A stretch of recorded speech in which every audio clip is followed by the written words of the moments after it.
She used to take me downtown to Chicago, and we would go on the river boat tours, and it would just be fun. We'd go and get to see all these things. We'd go to some of the museums down there. She was really big on taking me to different parks. When I was 16, my mom passed away of a heart attack, and it was extremely sudden, and it was just me and my dad at home at the time. And we, called 911, and they were there within minutes, but that time just goes by so slow, and you're like, why aren't they here? Why aren't they here yet?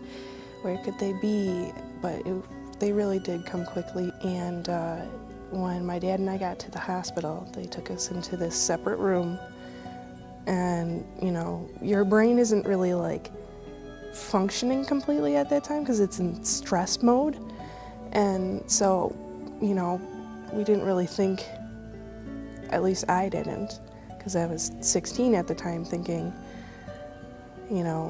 that this is going to be really bad. But then when the doctor came in and told us that she didn't make it, it was just awful. And my dad is the kind of guy who's really strong, and that was the first time that I've seen him cry, and they were really in love. I was angry. I was.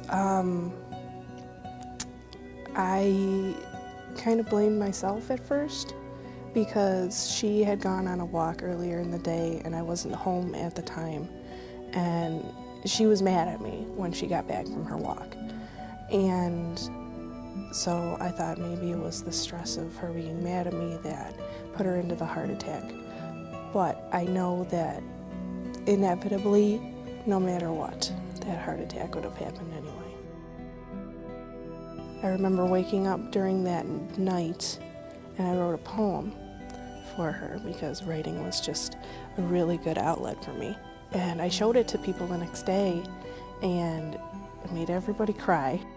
My aunt wanted me to type it up, and we had it framed and had it up at the wake. We still have the poem and the frame hanging up in the dining room, and I look at it every once in a while.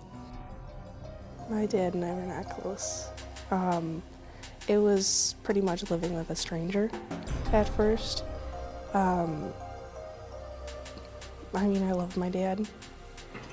He's a wonderful person, but, he was the breadwinner of the family, and my mom was the discipliner, everything. So I kind of had a rebellious phase where I would stay out till 3 in the morning on school nights, and wouldn't get in trouble for it.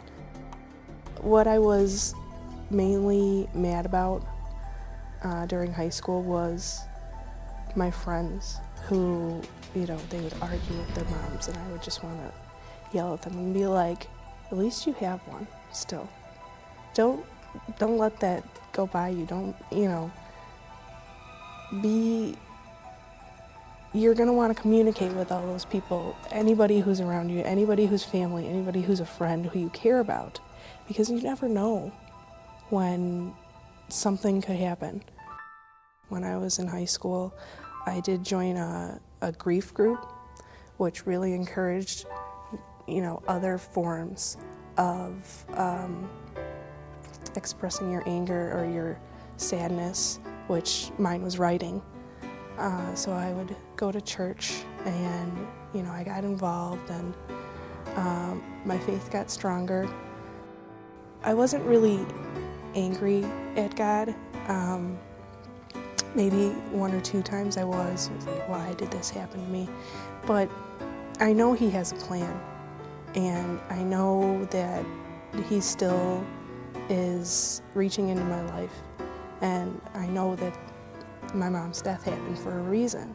Even though I don't agree with His plan sometimes, I know that He has the best in mind for every single one of us.